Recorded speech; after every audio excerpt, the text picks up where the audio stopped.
அமைதி புத்தர் ஒருத்தர் இருக்கிறார் பார்த்தீங்களா, திருமாவளவன்.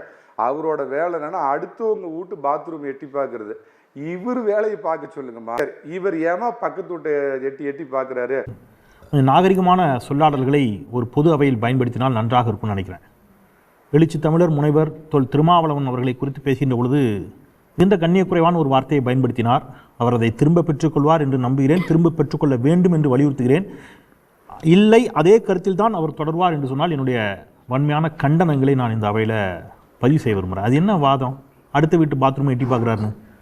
எப்போ பாரு பாத்ரூமு பெட்ரூமு இந்த சிந்தனையை விட்டு உங்களுக்கு வெளியிலே வர முடியாதா? என்ன பேசினார்? எல்லாரும் எல்லா கூட்டணி பற்றியும் பேசுங்க. எடப்பாடி பழனிசாமி அப்புறம் எதுக்கு திமுக பாத்ரூமை எட்டி பார்த்துட்டு இருக்கிறாருன்னு அர்த்தமா? இதெல்லாம் என்ன மாதிரியான வாதம்? ஒரு அறிவார்ந்த வகையில் வைக்கிற வாதமா இது?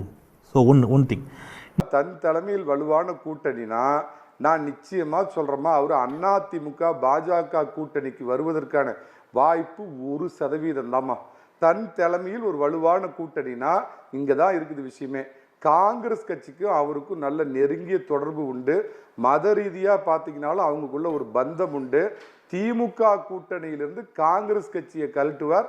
10 கோடி 15 கோடி கம்யூனிஸ்ட்லேருந்து யாரையாவது ஒருத்தரை கழட்டினார்னா அவங்கள வச்சார்னா, ஸோ அவர் சொன்ன மாதிரி அவர் தலைமையில் கூட்டணி, அவர்தான் முதலமைச்சர் வேட்பாளர், காங்கிரஸ் துணை முதலமைச்சர், பாஜக தீட்டும் படாது அப்படிங்கிறது தான் அவருடைய தீர்மானமான சிந்தனை. நான் கேள்விப்பட்ட வரைக்கும் அதற்கான சில முயற்சிகளை அவர் ஆல்ரெடி ஆரம்பிச்சிட்டார். இன்னொன்று, எப்போ மரியாதைக்குரிய எதிர்க்கட்சி தலைவர் எடப்பாடி கே பழனிசாமி அவர்கள் கிறிஸ்தவராக மாறினார்னு எனக்கு தெரியல.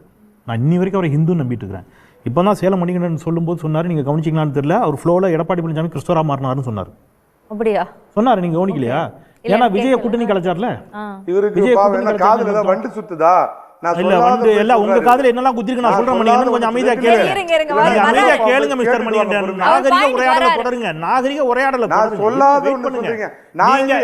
நீங்க சீமான் உட்கார்ந்து இருக்கிறாரான்னு சொன்னீங்களா? உங்க கண்ணுல வண்டு புகுந்துடுச்சா? என்னமா நம்ம ஸ்டுடியோவுக்கு தமிழ் தேசிய அதிபர் சீமான் வந்திருக்கிற மாதிரி இருக்குது. அடடா, ஓ சாரிமா, நம்ம காரை செல்வராஜனா பார்த்தா அப்படி தமிழ் தேசிய அதிபர் மாதிரியே இருக்கிறாரு. அதனால என்னடா திடீர்னு அவர் வந்துட்டாரோன்னு பார்த்தேன். அப்புறம் உத்து பார்த்தா தாமா தெரியுது. அண்ணா வணக்கம், நான் எப்படி நல்லா இருக்கீங்களா? காரை செல்வராஜ சொல்லும்போது சீமானு தெரியுதுல, உங்க கண்ணுல வந்து குத்திடுச்சு. அமைதியா இருங்க. வார்த்தைகளை உங்களோட எனக்கு நல்லாவே பேச தெரியும். அமைதியா பேசுங்க. நீங்க பேசும்போது நான் குறிக்கிடல. ஆக்கப்பூர்வமா அறிவார்ந்த உரையாடல் நடத்துவோம். மத ரீதியாக 2 பேருக்கும் ஒற்றுமை இருக்கிறதுன்னாரு. அது என்ன மத ரீதியா ஒற்றுமை? எனக்கு புரியல. அப்ப அதே அர்த்தத்துல தாவேகாவோடு கூட்டணி அமைய போகிறது, கொடி பறக்குது, பிள்ளையார் சொல்லி போட்டாச்சுங்கிறல எடப்பாடி. அப்ப என்ன அர்த்தம்? அப்ப எடப்பாடி பழனிசாமி கிறிஸ்தவரா மாறிட்டார். மத ரீதியாக விஜயோடு ஜோசப் விஜயோடு கூட்டணி வைக்க தயாராகி விட்டார் என்று சேலம் மணிகண்டன் சொன்னதாகத்தானே நான் புரிஞ்சுப்பேன். அது என்னங்க எனக்கு புரியல. எடப்பாடி பழனிசாமி விஜய கூட்டணிக்கு அழைத்தால் அது திமுக எதிர்ப்பு, காங்கிரஸ் கூட்டணிக்கு அழைச்சா அது மதமா? 2 பேரும் கிறிஸ்தவர்கள் என்பதாலா? என்னம்மா இதுதான் ஒரு வாதமா? ஒரு அவையில் வைக்கிற வாதமா? ஸோ அதெல்லாம் தயவுசெய்து அந்த வாதங்கள்லாம் தவிர்த்துட்டு நகரலாம் நினைக்கிறேன். ஒன்று, விஜய் தன் தலைமையில் ஒரு கூட்டணிக்கு முயற்சிப்பார், அது காங்கிரஸை கொண்டு வர முயற்சிப்பார். இல்லங்கிற பட்சத்தில் அதிமுக கூட்டணியில் திமுகவை அழிக்கணும், திமுகவை வீழ்த்தணும். Okay sir. திரு செந்தில்வேல், இப்போ இதில் ஒரு காமெடி வரும் விவேக் படத்தில். எனக்கு ஐஜியை நல்லா தெரியும், அப்படியா, பட் ஐஜிக்கு என்னை தெரியாது அப்படின்ன மாதிரி தாவேக்கா கொடி பறக்குதுன்னு இவர் தான் சொல்லிட்டு இருக்கிறாரே தவிர தாவேக்கா என்ன சொல்லுது இது வரைக்கும்? அவர் இப்போ வரைக்கும் பேசியிருக்கிறாரா? குறைஞ்சபட்சம் ஆதவர்ஜுனா போன மீட்டிங்க்கு முந்தின மீட்டிங் தான் என்ன சொன்னார்? இதே விஜய் ரொம்ப நாளைக்கு இல்லை, நான் பழைய கதைக்கு போல, இவர் மாதிரி அப்போ போல ஒரு 2 வாரத்துக்கு முன்னாடி பேசிக்கிட்ட பொழுது என்ன சொன்னார்? எடப்பாடி பழனிசாமி பார்த்து சொன்னார், அந்த மேடம்லாம் இருந்தாங்கன்னா உங்களெல்லாம் மன்னிப்பாங்களா? அவங்க பாஜக வேண்டான்னு சொன்னாங்க, மோடியா லேடியான்னு கேட்டாங்க. நீங்கள் பாஜக கூட கூட்டணி வைத்திருக்கிறீர்களே, அம்மா உங்களை மன்னிப்பாங்களா அப்படின்னு கேட்டார் அவர். தமிழகத்தின் ஜாலியன் வாலாபாக், தமிழகத்தின் ஜாலியன் வாலாபாக் அப்படின்னு சொல்ற கரூர் துன்பியல் சம்பவம் அப்படின்னு தான் நான் எல்லா டிவிலையும் இதை பற்றி குறிப்பிட்டு இருக்கிறோமா. வேலுச்சாமிபுரம் விஜய்க்கு ஒரு மரண பயத்தை காமிச்சிருக்குதுமா. அது மூலமாக சில அரசியல் பாடங்களை அவர் புரிந்திருப்பார் அப்படின்னு நான் நம்புகிறேன்.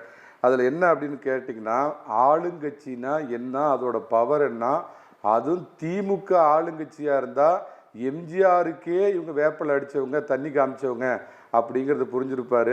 இன்னொரு சொன்னார், திமுக எப்படிப்பட்டது என்று அவர் புரிந்து கொண்டிருப்பார். போகிற போக்கில் அந்த 41 மரணங்களுக்கும் திமுக மீதான ஒரு வெறுப்பை கக்கிட்டு போனார். தலைவா படத்தில் டைம் டு லீடுன்னு ஒரு வார்த்தை வைத்ததற்காக விஜய் ஓட விரட்டினவர் மரியாதைக்குரிய மறைந்த முதலமைச்சர் அம்மையார் ஜெயலலிதா அவர்கள். கையை கட்டி ஹஸ்கி வாய்ஸில் பேசினார் விஜய். கோடநாடு எஸ்டேட்டில் சந்திரசேகரும் விஜயும் போய் காத்திருந்தார்கள். அதிமுக தான் விஜயை ஓட விட்டுச்சு. எதுக்கு? வெறும் படத்தலைப்புக்கு ஓட விட்டீங்க. அதனால இது ஏதோ திமுக